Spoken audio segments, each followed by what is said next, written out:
Everyone in the glass-walled lobby froze when the small girl stepped out of the elevator alone, her tiny shoes tapping softly against the polished floor as if the entire building had paused just to listen to her arrival. She couldn't have been more than 6 years old, with golden hair tied into uneven pigtails and a pale pink dress that looked too thin for the chilly, air-conditioned environment.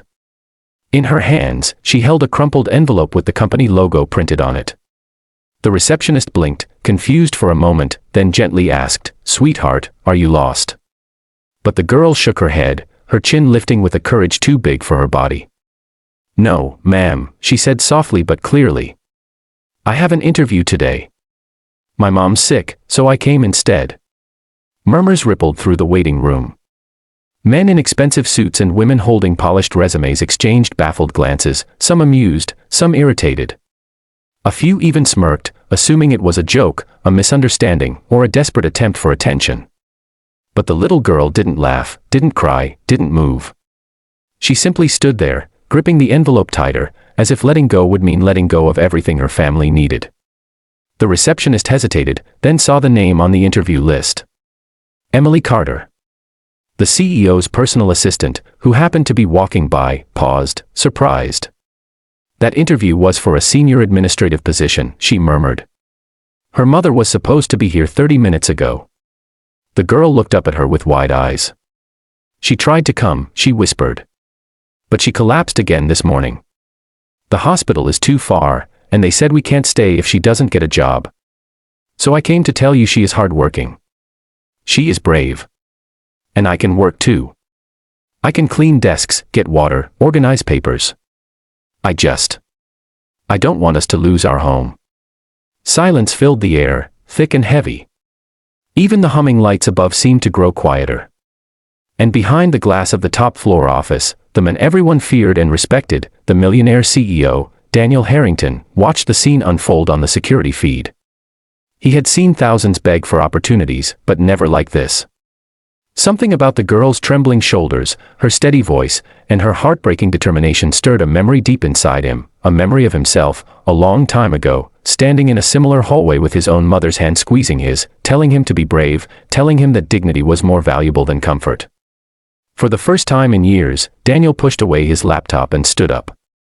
"Bring her to my office," he said quietly. The assistant's eyes widened. "Sir, she's just a child." "Exactly," he replied. And sometimes the smallest people carry the biggest truths. When the girl entered his office, she looked so tiny against the massive windows overlooking the city. Daniel stepped around the desk and knelt in front of her, his expensive suit creasing on the marble floor. "What's your name?" he asked gently.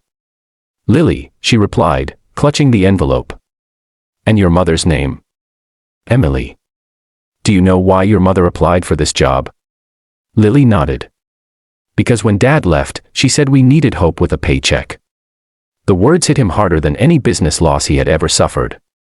He took a slow breath. "And if she got the job, what would you do?" Lily's lips trembled into the faintest smile. "I would tell her she can finally sleep without worrying." Something broke inside him then, not in a painful way, but in the way ice breaks when spring finally arrives.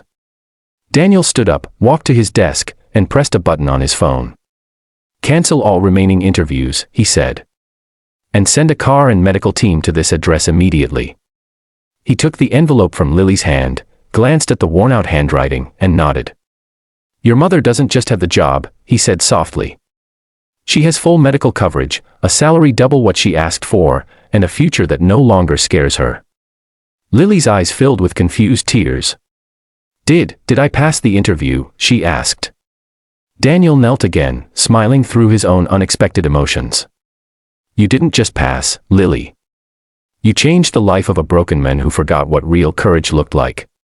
Weeks later, Emily stood in the same lobby, healthy again, dressed in clean professional clothes, her eyes shining with gratitude as she watched Lily running and laughing with the staff who had come to adore her.